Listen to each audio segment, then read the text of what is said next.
চলিত বৰ্ষৰ 15 আগষ্টৰ ভিতৰত টিউটৰ সকললৈ আহিব পাৰে ভাল খবৰ।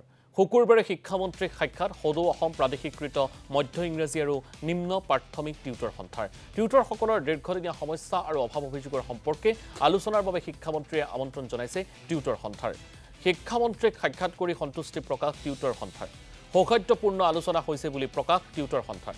টিউটৰৰ পৰা শিক্ষক নিযুক্তিৰ দাবী আছিল টিউটৰ সন্থাৰ। শীঘ্ৰেই টিউটৰ সকলৰ এই সমস্যা সমাধান হ'ব বুলি আশ্বাস শিক্ষামন্ত্ৰী।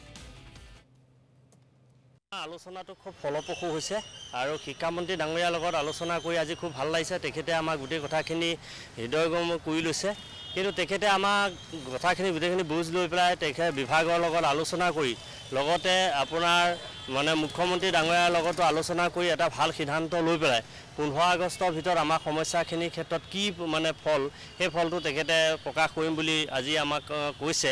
আমি আশা কৰিম শিক্ষামন্ত্ৰী ডাঙৰীয়াই এই ক্ষেত্ৰত আমাক সহায় কৰি 15 তাৰিখে আমাৰ এটা ভাল ৰিজাল্ট ওলাব আৰু আমি সেইটোৱে আশা কৰিছোঁ। আমাৰ প্ৰথম দাবী আছিলে যে আমাৰ টিউটৰৰ পৰা টিচাৰ কৰিব লাগে, সেইটোৱে আমাৰ মূল দাবী আছিল। তাৰ লগতো আনুষংগিক আৰু কিছু দাবী আছিল, সেই দাবী গোটেইখিনি কথা ডিছকাশ্যন কৰা হৈছে।